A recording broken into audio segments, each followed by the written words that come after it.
Hey everyone, this is Cindy from I Am the Open Door. According to the numbers on the bottom right-hand side of the computer I'm looking at, it is noon Eastern Standard Time on March 6th, 2025. And this is the hour we call Finding Truth Everywhere, where we listen to a different teacher or a different podcast, and then we extract what is most useful for us in our own journey, in our own lives in this moment. And today, um, I don't even know where these podcasts come from, but today we listened to Helen Hamilton as she talked about the dark night of the soul and the experience of that. Um, and I have a song. It's interesting how I could sit down and wait, and one always pops up, and this is the one that popped up, and not just because I love Van Morrison, but I do love listening to his voice, Into the Mystic. And so I'll be putting it on the pause. Something else came up for me that I want to say to this group, especially. I love facilitating this class, and I will continue to facilitate this class. And there is so much gain from my being with these teachings with the intention of facilitating. And I want to open it up to everyone in this community. If there is a teaching, a podcast, one of these spaces, and you would like, if you notice, I come with 10 minutes of sharing or 12 minutes of sharing, right? And then we open it up. Everything we do in an open door is about what we do together. But there is something about preparing to facilitate and having highlights. It's a different way of listening and allowing the teaching to inform you. And I don't want to be greedy with it. So, as inspired, I just want to make sure y'all know that the door is open. You can take any of these teachings, any of these podcasts. You can say, here's the 1 hour, the 1 hour and 20-minute truth teaching kind of podcast, and I would love to bring it into this space. So I wanted to say that. So let's listen to Van Morrison, Into the Mystic. I'm pretty sure it's in the Open Door playlist. And then have 6 or 7 points here, but anyone will be able to interrupt me at any time. This time I don't have a story to tell. I have a cat that may be jumping on my lap, but I don't, you know. Since she said our greatest, deepest addiction, did you notice that? Ron and I were just talking about our greatest, deepest addiction. I never quite heard this before. She said it wasn't thinking or the story. She said our addiction is to being the storyteller or the thinker.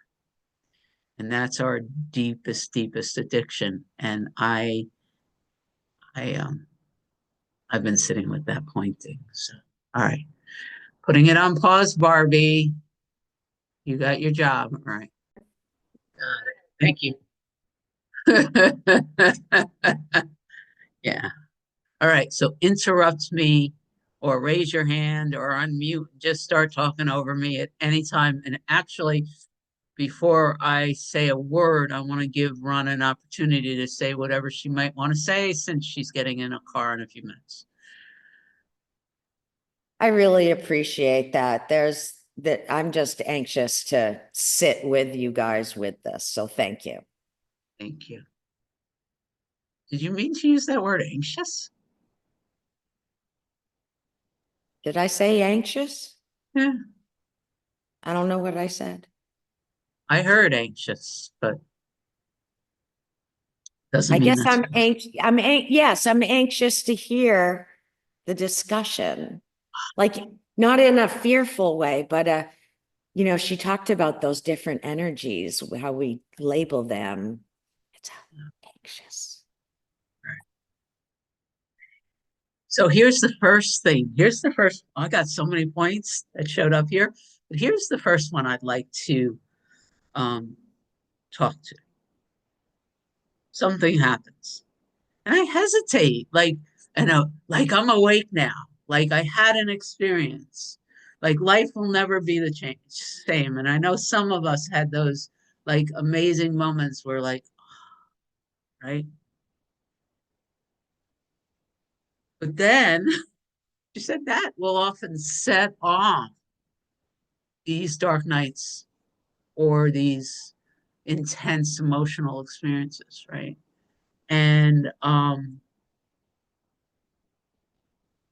so having an awakening experience, if we want to call it that way, or an enlightenment experience, or whatever it is, there is an egoic belief in some that that means life gets to just be peaceful and open and quiet because I know the truth. But that's not the way it works. And and when we stop trying to fix the experience, whatever it is, they don't have to last long. And when we stop labeling the experience, the intensity of the experience as bad, they don't have to last long. When we let go of attaching the intensity of the experience to the whatever story, whether the story is what's happening today or this is why I was wounded when I was two, so it's the way I always am. When we allow the energy movement to not have to be about the story, the energy can move and the story can set things off. Like the stories are still real, but when we're allowing the flow of all of it, I mean, what she said was that the emotions hit when the emotions hit. And I learned I could be crying hysterically in the grocery store for no reason at all. And it reminded me, I just finished A Mind at Home with Itself, Byron Katie. And at one point in that book, Byron Katie was talking about the months after she knew the truth. And she would literally be walking down the street and sit on the sidewalk and just the body would just start crying hysterically. Um, and the gorgeous thing was, and the way Helen described it for me anyway, she said, why not just recognize that the vibration of who you are right now, the body doesn't allow for these lower vibrational pockets. It can't hold them anymore. And so all that's happening is it's being these emotional experiences, as dark and as horrible as they feel, and I've had a whole bunch of them. Um, they're just letting the dank, dusty, congested stuff up and out as long as we don't believe them and take them back on. She said the first time it was 5 years, the second time it was 1 year, the last time was last week and it was 10 seconds. And it was just a burst of intense doubt and intense sensation. And it came and it was excruciating and then it was released like popping a bubble. So that was the first pointing that I wanted to give to all of us for whatever's going to happen. And with that, I hand things to Livy.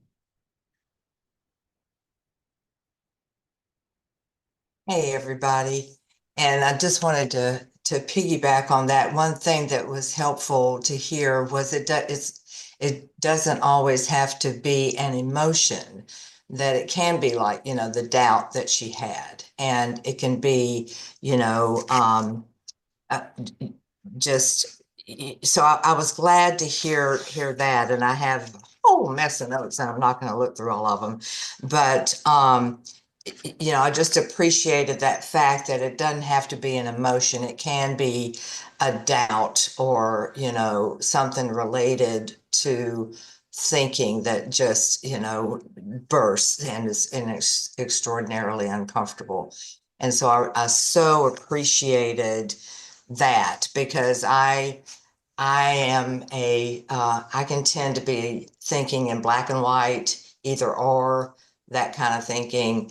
And so I appreciate that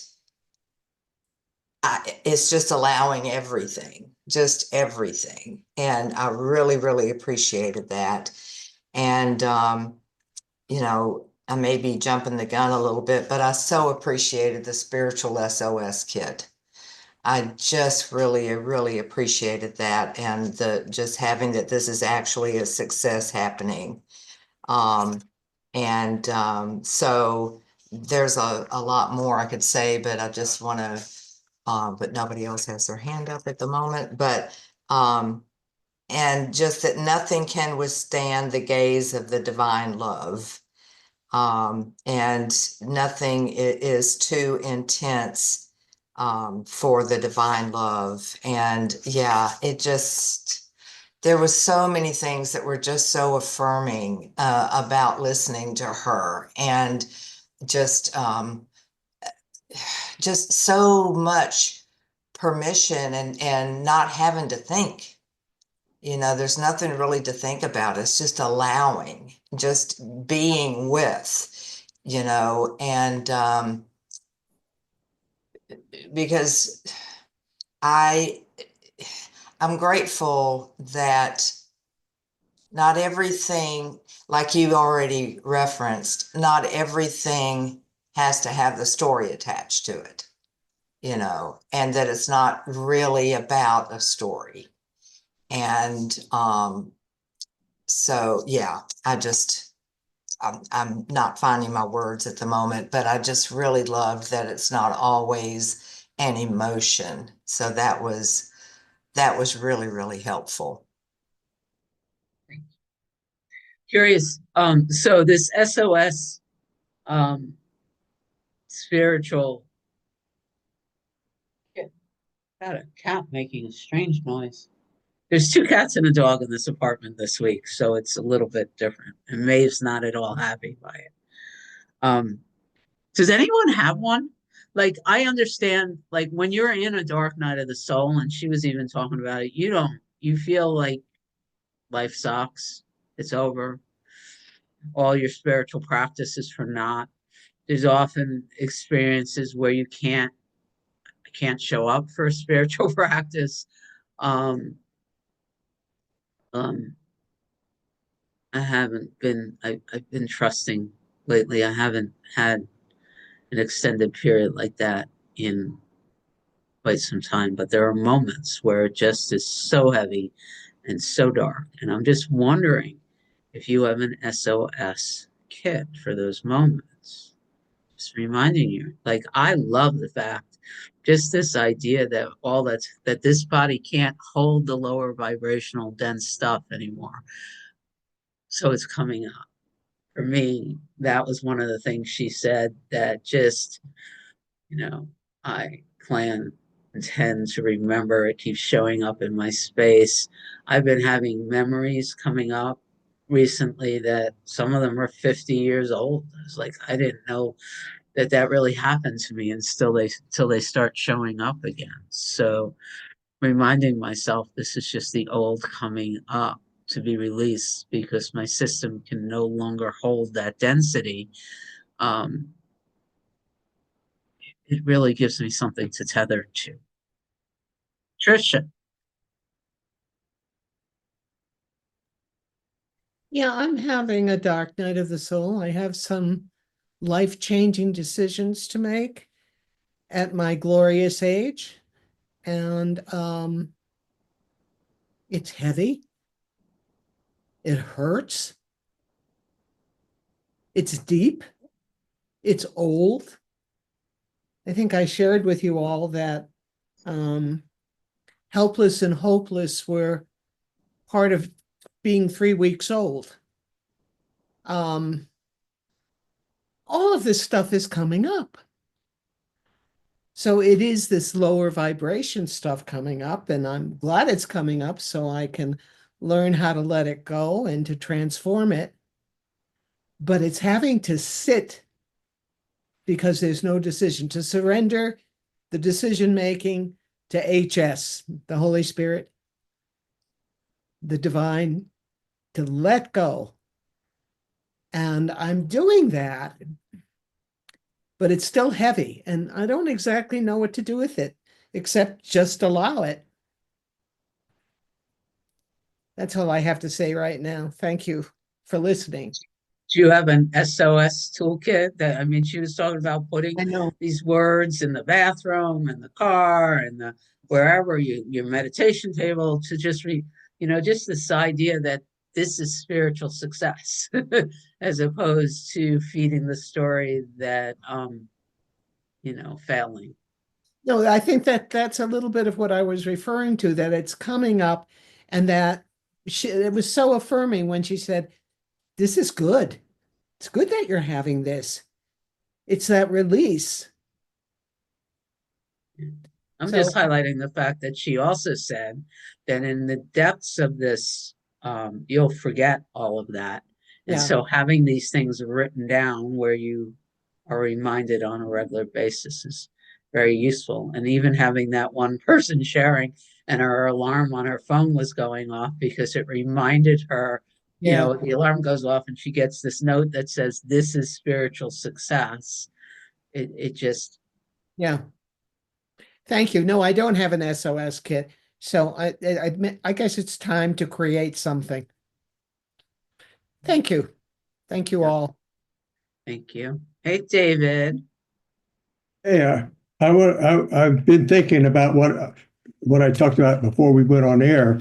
And when I had a meltdown yesterday, I was talking about how that was such a bad thing, and oh my God, I was going to start drinking again, or all these things. But now thinking about it and listening to what you had to say, and reminding what Helen Hamilton was talking about, actually, the fact that I was feeling very emotional and very worked up, I guess is a good word, about what happened is not necessarily a bad thing, because back in the previous issue I had, which lasted about 60 years, I would bury those things and purge, and hide those things, and the one thing about burying bad stuff, even though you bury it, the stink keeps coming out of the ground, because it doesn't go away. It just sits back there, fermenting and and earning interest and getting, if it goes in shitty, it comes out really, really shitty. And so the fact that I felt that yesterday, and I mean, I got to felt it, and it was a big time thing. But then I got over it. It lasted about an hour. And then this morning, I got, I figured out, and I, dealt with it in a calm, logical, productive way, and resolved the problem.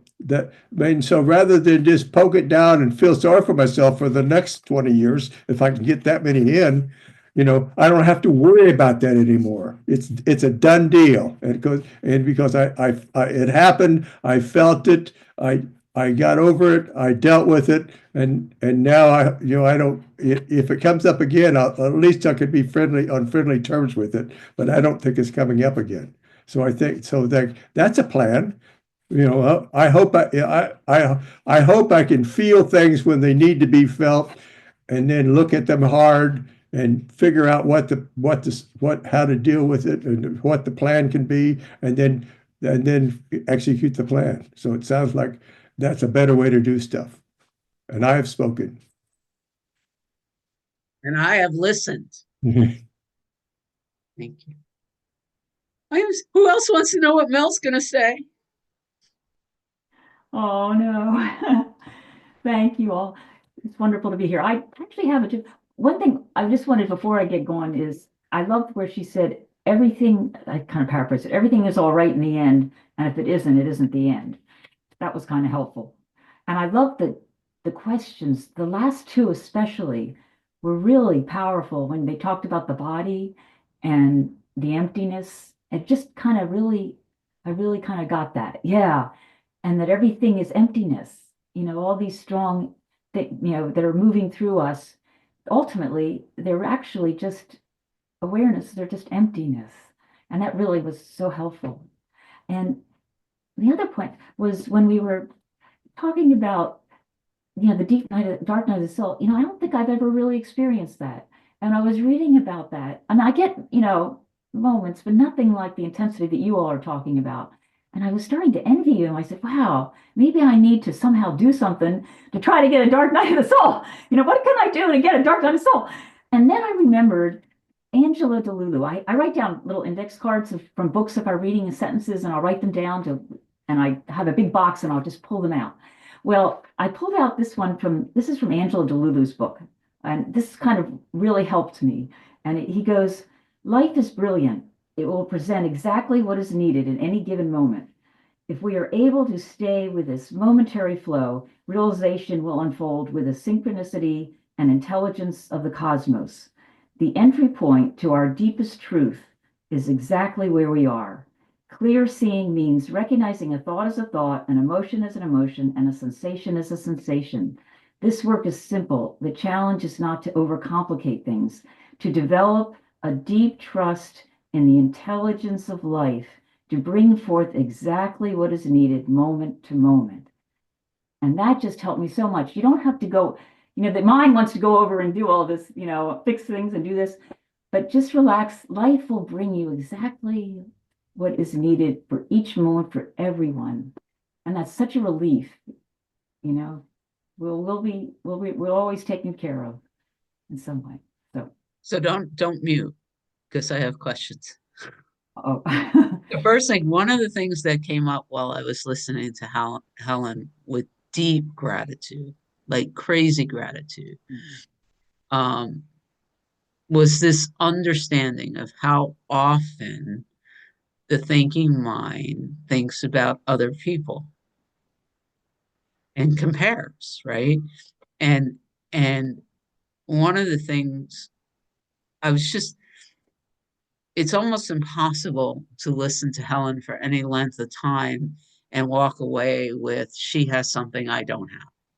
You just can't do it because she's so friggin' real. And she's like, I remember when that was happening and how horrible it felt. And this is what I had to do. And I went through 5 years of the drugs and the therapy and then it came back and I thought, and she's just so real and she's just so honest. And somehow it sat and it really lit up for me how often the thinking mind is looking at and either judging teachers as better or worse, or saying this teaching works and this one does, like all of that stuff. And your share just reminded me of that, and so I wanted to say that. Oh, thanks. Yeah, it's so Yeah. easy to start to comparing with somebody else's experience. And so I'm just trying to learn too, to just relax and let life will take care of us. So I'm really, really, really grateful that you brought that up and Angela's quote. The other thing I wanted to specifically ask you about, and anyone else too, from this point of emptiness that she's pointing at, one of the things she said, and I'm curious if anyone else heard it because I never heard anyone say it like this before. She said this identifying as form, let me find the actual quote, it depletes or it drops your life force. Did you hear her say that?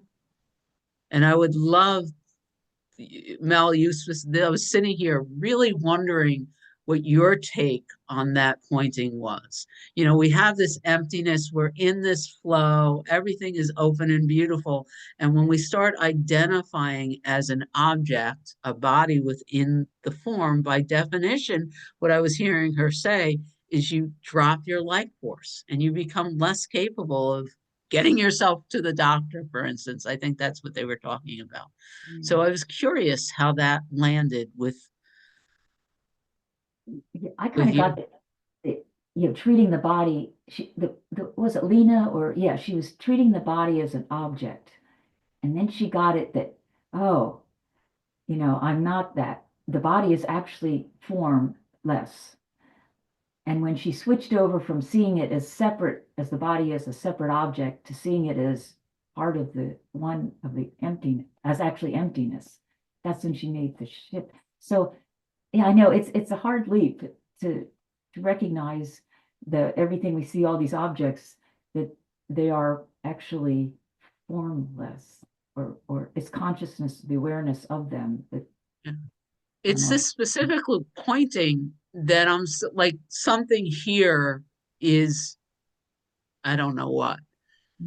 And if anybody else heard it and has a feel and wants to share, she said, if you believe in form, or yourself as a form, or another being in form, it drops the life force, and that's when it really hurt. What did she say? That's when the suffering happens, and it hurts. And but just this idea that like this idea of identifying as the body limits the amount of life force I have access to. Does that make sense based on your recognition of the teachings? That's what maybe Sandra's can fill us in, but yeah, that's how I kind of took it. Because now we're limited, and we're, and that lowers our energy. Yeah.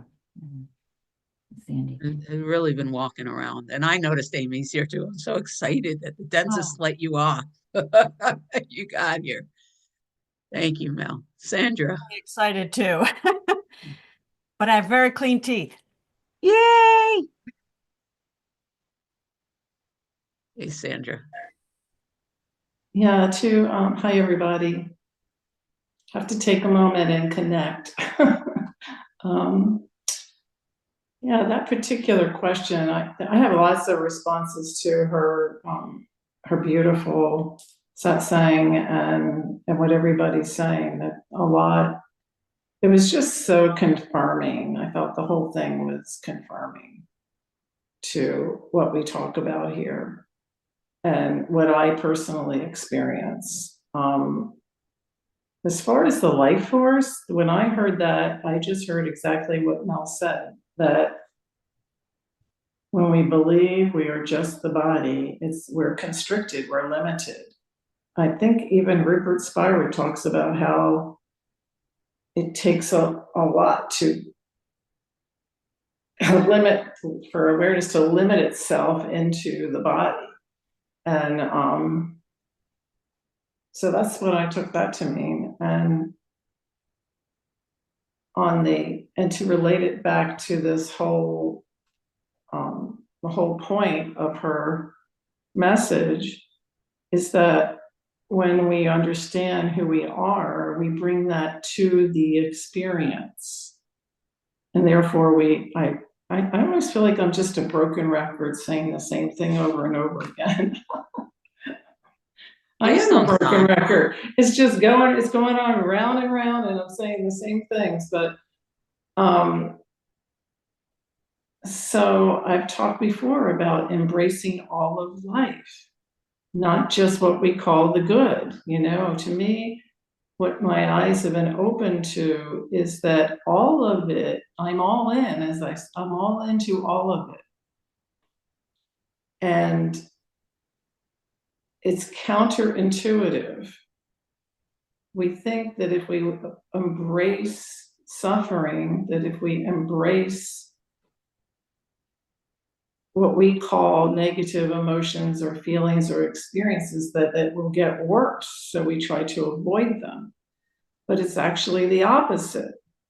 That when we embrace it and accept it and say, bring it on, I get to feel this, not I have to feel this. I get this opportunity. That's why I'm here. When I do that, she said something like, oh, I wrote it down. If I don't resist it now, it will turn into bliss.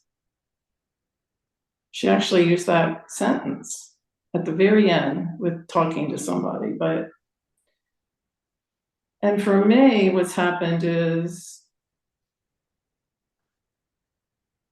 these intense emotional experiences, I get them all the time. I don't think they're supposed to go away. I've used this word before. They're appropriate. And I don't know if I even understand what I'm saying when I say that. They're appropriate, but they're appropriate to the experiences I'm having, which I'm here to have. And therefore, resisting them causes more suffering because I think it's not supposed to be happening. And it is. And so once I change that and I'm coming to that with full awareness that it is supposed to be happening, it's appropriate for it to be happening, I can then, I was going to use the word access, but access is not the right word. I can then just rest, marinate in all of it, and I'm no longer divided. It's not like, oh, the egoic self is feeling this, awareness is, it's all happening together. And it brings a kind of beauty to it. And I think I've mentioned that before too, the beauty of tears. The beauty of tears, when you think about it. Why do we like watching a movie when we're moved to tears? For the beauty of it. And we go, oh my gosh, that was such a good movie. And we're crying. Because there is beauty in tears. There's beauty in the emotion that's felt so deeply, and that we get to come here and feel these emotions. So, yeah, I am a broken record. Sorry, guys, but that's it. No, Over and over. So yeah, I liked what you pointed out. I think Libby pointed it out. Nothing can withstand the full gaze of divine love. That's like when I say the monster's at the door, invite them in. You just look at them with divine love, and that's it. It's it's a miracle, really, to the egoic self. It's normal to the awareness, but it's a miracle to the egoic self who thinks, how can I feel this good about this? didn't she say that at one end is the dark night and at the other end is the miracle? I She don't said even that. know if there's a dark night. That's the one thing I would do to her talk, that the dark night of the soul is no longer a dark night. It's not a dark night. It's just another experience. And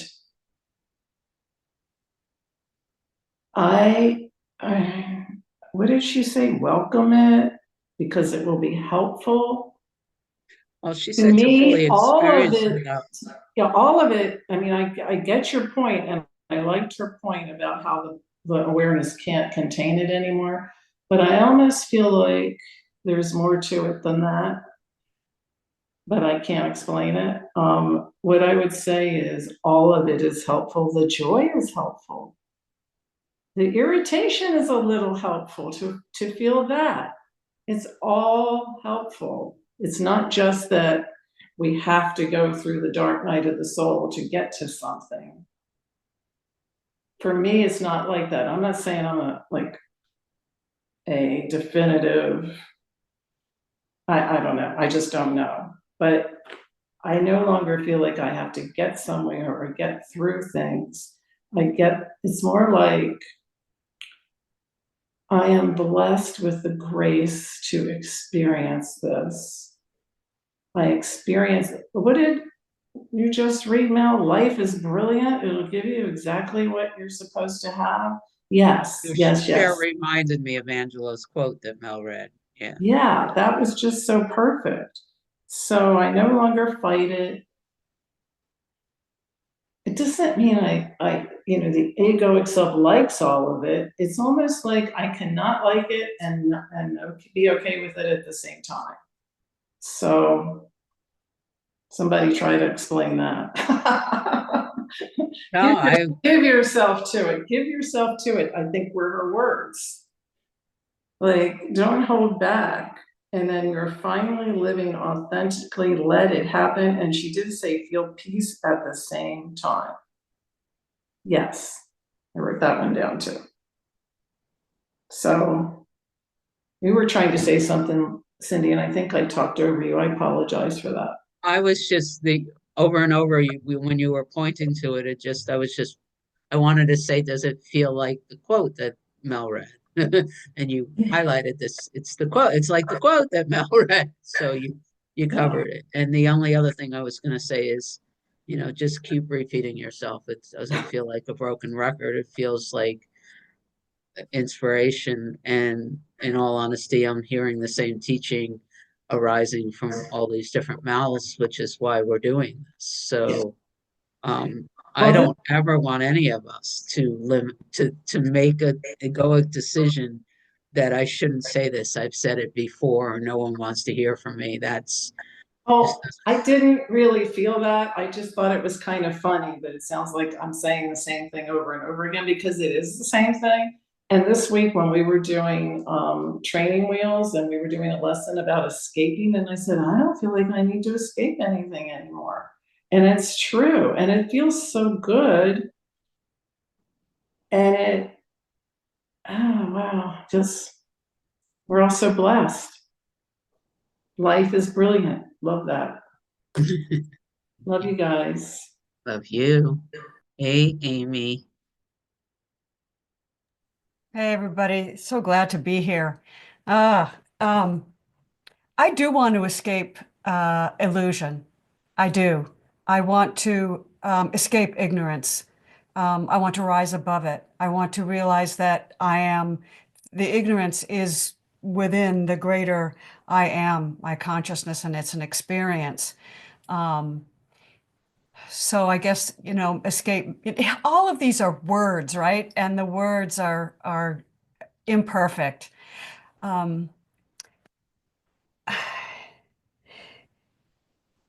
There is a great teaching that if we allow the emotion, if we sit with it, whatever it is, and allow it to rise within us, it's actually, no matter what it is, it's invigorating.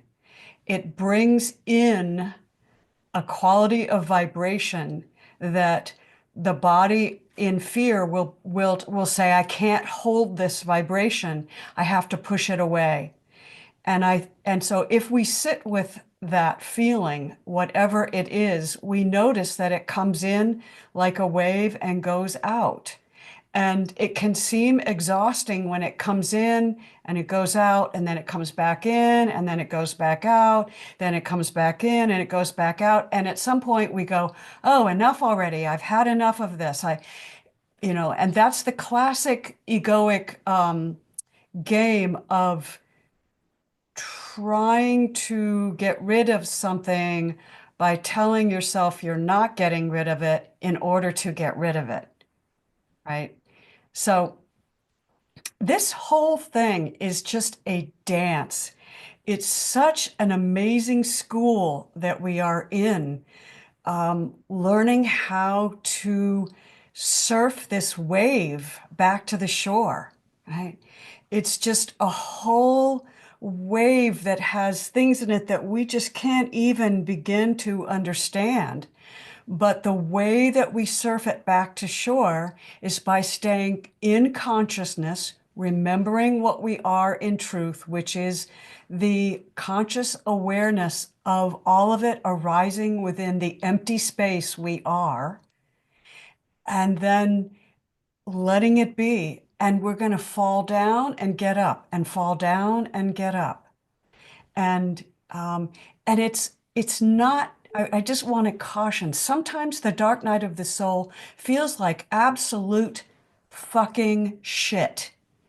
And I can't love it. And I'm not going to berate myself because I can't love it. And I'm not going to tell myself that I should love it. I'm going to have my absolute snit fit with it and say I hate it and I don't like it, but it's here anyway, and accept that it's here anyway. And I don't want to, I'm so glad Ndago's here, because I missed Ndago's, anger thing. And I hope that you'll talk about that. And I'm going to shut up to give Ndago time, because sometimes being angry and just having a 2-year-old tantrum is exactly the right thing to do. So I love us so much. Thank you for being here. And Libby, did you just lower your hands and make sure Nadego had enough time to share while you go next? Doesn't work no, it doesn't work that way. I was going to do the same thing. No, it doesn't. at least put your hand back up. We'll let Nadego go next, but don't lower your hand. I want to hear everybody. Like, no one's more important than anybody else. But I want to yield my time to Indigo too, That we're because going to let Nadego go next, but just don't yeah, lower your hand. Indigo, please go next. We need your words of wisdom. It's not me. It's not me. It's God. But I'm just so happy to be here. I just can't tell you. And I'll be here for another month. And I don't want to be here. But it's amazing. It's amazing to be where I don't want to be. And it's amazing to love it because it's here for me. It's God. Everything is God. Everything is here for me. Everything is love. It's just Indigo or whatever thinks it's not. And Indigo can have her fits. Indigo can be pissed off. It's okay. But I'm learning now that I can also be quiet in it. I can also be still. I can just stop for a minute and remember this love that I am. And I can go, you know what? It's here for me. So I can't say how much a blessing this is to be in all this TV and all the stuff that goes on that I don't like anymore. It's great to be there and to just love it. And it's great to see all these people who are really struggling. It's great. It's so great. Yeah. Isn't it? Yeah. So, and I just love being here with all of you, and I'm just so grateful for this brain injury. I'm so grateful for everything. Everything is just such a gift. We just don't know it. So I love all of you. Thank you so much for all your love. I feel like Indigo could have a satsang at the rehab place. You could lead a satsang at the rehab place if you haven't already done it. You're probably doing it. You don't even know you're doing it, but I bet you're doing it. And meanwhile, ask your sister to get you some noise canceling headphones. Thank you. So you don't have to listen to the TV. You could just, your sister's a doctor. She can afford them. Tell her to get you some noise canceling headphones. Thank you. I didn't. I had these little earphones, but they don't work. No. Tell your sister you need real. David will tell you he's got the best. Okay. Awesome. Thank you. All right. Love you. Love everyone so much. All right, David, you're on. Yeah, I mean, I'm going to make it fast because we got a lot of folks and run out of time. But one of my favorite things that I like to think about and use as a tool is the emperor's clothes.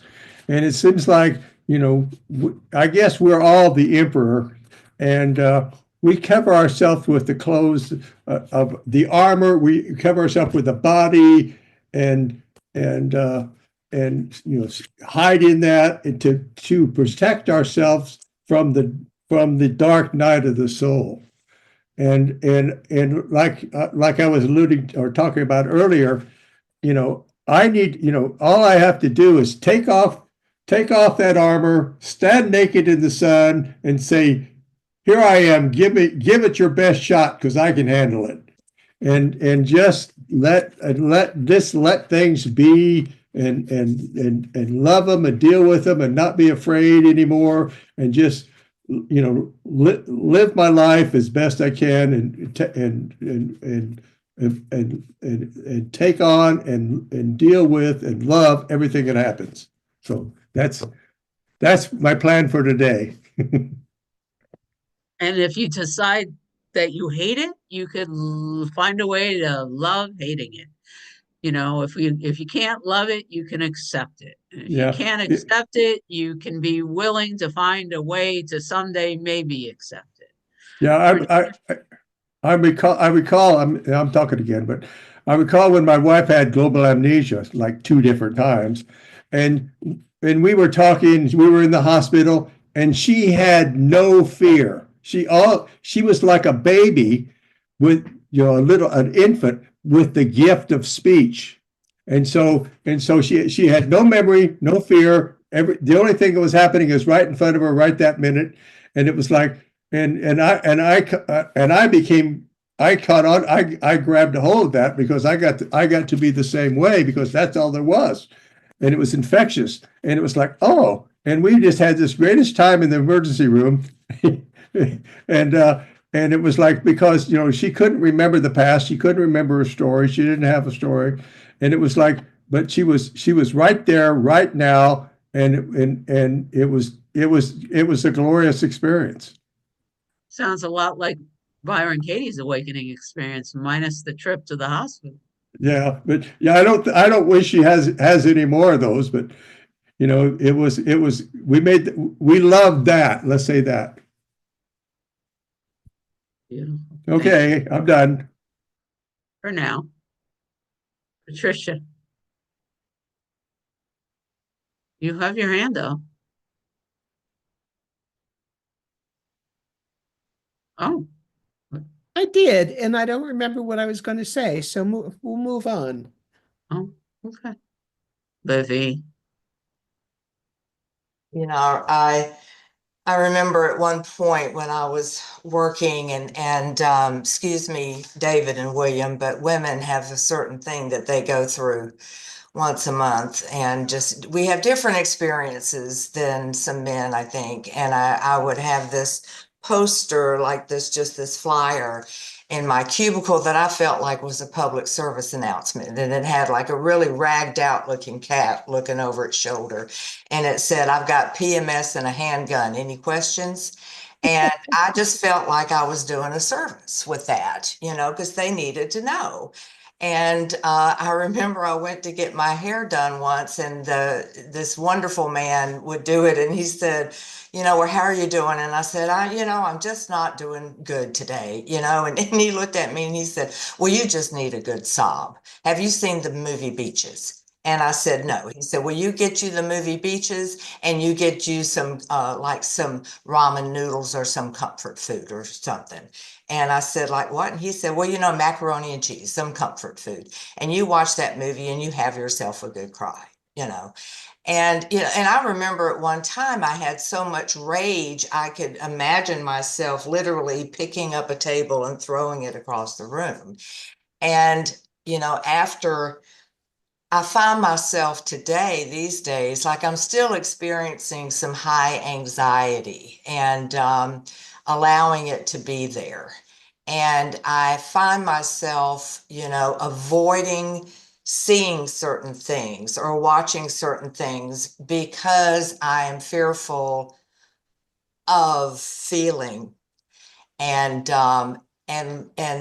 just this was so affirming and so helpful for me to listen to this, to not have the fear, and to say the prayer, "Please heal my fear-based thoughts," and to have the courage to see that it's for me, and that it's just a release, and I don't have to be afraid of it, and I don't have to do it alone because y'all are here, and I can bring it to y'all. And so I'm just real grateful, real grateful for each and every one of you. So thank you so much. And I just love all these teachings. Thank you. And you all are my teachers. And I love all y'all so much. Livy, I'm inspired to say this. And this has nothing to do with how much I love everybody else in the room, because I could say it to anyone. But in all honesty, if the only reason an open door was created was to give you a place to have this kind of release, then it would be the only reason needed to have created an open door.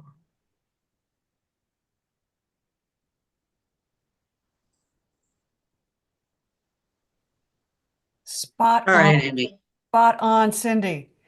One of the things that toddlers do is they have absolute snit fits and then they get over it. Babies cry, and the next minute they can be smiling because they don't hold stuff back. And I think that as we get older, I'm not suggesting that we get on the train and ride the train down the track of despair to the next station, but we all, I think, have had the experience of, say, being in the car and realizing, somebody cuts us off, or we realize that we're just really angry about something that's been festering in us. And then all of a sudden we just scream in the car by ourselves, or we just let it out and then it dissipates, there's a number of times I've been in the car and then come into my consciousness, come into my awareness and gone, Amy, you just feel like such a friggin' victim right now. So-and-so did this and so did that. And they were so stupid to have done that. And if I could just, strangle you right now, I would do that. And what a victim I am. This world isn't going the way I want it to. And then, literally 10 seconds later, I'm like, wow, that felt so good. I don't feel it anymore because I moved it through. And we are taught so much in this world that we have to put a lid on it. And I think men especially, but women too, all of us are like, we're not attractive if we get mad. Keep the smile on your face. Or people are afraid of us if we really let our fear out because they're afraid that they'll get hurt by our fear, or our anger or whatever it is. And so that's kind of what I meant by saying this is such a training school, a training field for us to learn how to inhabit these bodies, inhabit all the different things that come with having a body, and moving it in a way through intelligence, through consciousness, and through awareness that gives it its creative impulse, that acknowledges its creative impulse, but that doesn't take us down the road so that we embody it and believe it's what we are. And it's just such an art form that we are learning now. And that's what we're all doing here together. And yeah, David says a pop-off valve. Yeah, that's right. That's what we need. So it's such a rich thing, so rich. I love it. And then I hate it. I wonder if Patricia remembered what she wanted to share, or if it's something new. Yes, I did remember. I was thinking about all of the being a psychologist and doing all the therapy I did for so many years. It's like, Dr. Heal Thyself, that kind of thing. And I did bioenergetics and I pounded on pillows and I hit the wall and I screamed in the car. And now I don't have a car. And I can't yell at the Uber driver. And I live and I can't pound on pillows and just scream. So I got to figure out some other way because it is a release. It is important to release it. And I've put a lid on it for a long time. And I'm not liking it much. And I just want to say that. I'm going to take the lid off. I don't know how I'm going to express it yet, but I'll keep you posted. Thank you. Thank you all for being here. So, with what you just said and this idea that you don't have what you need right now for your release, I would, if she's willing, I would invite Mel to read the quote from Angela DeLullo she read early on. Amy wasn't here to hear it anyway, but to remind us that we're exactly where we're supposed to be and we have everything we need. Thank you, Mel. You unmuted, so I'm guessing that was a yes. Okay, sure. Okay.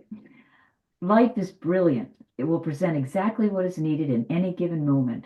If we are able to stay with this momentary flow, realization will unfold with the synchronicity and intelligence of the cosmos. The entry point to our deepest truth is exactly where we are. Clear seeing means recognizing a thought as a thought, an emotion as an emotion, and a sensation as a sensation. This work is simple.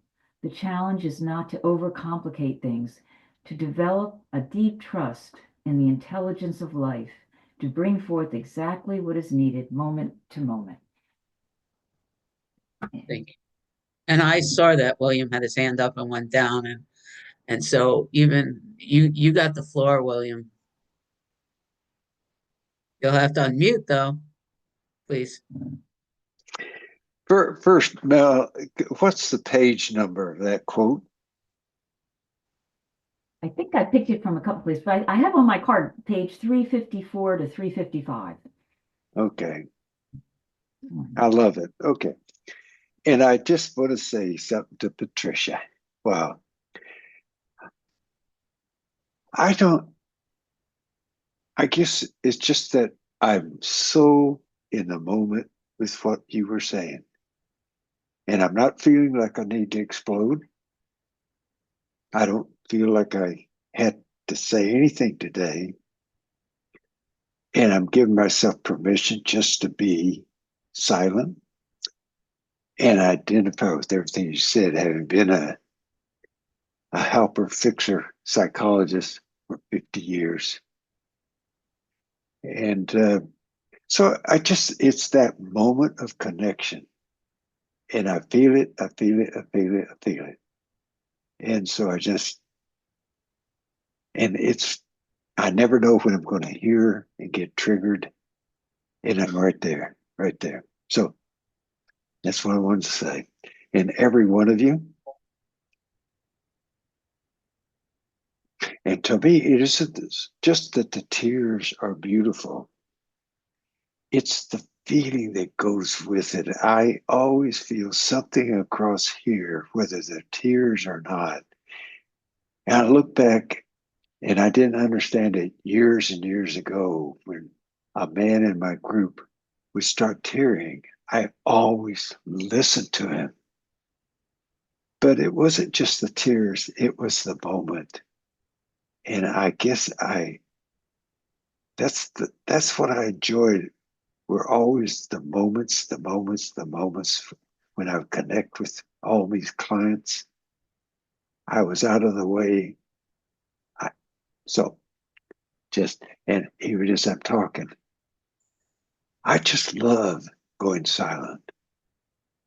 So, and I gotta say, what a group here. God, every one of you. And I don't have to say a damn thing.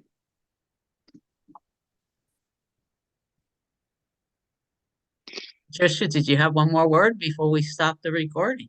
Yes, I do have one more. Thank you very much, William. And I was working with someone this morning, and I know just what you mean. It's just allowing. I sit there and I allow, and I never know where this stuff comes from. It comes from the divine by being still. You're so right. Thank you. Oh, so good to connect. God, I love you. All right, I'm stopping the recording.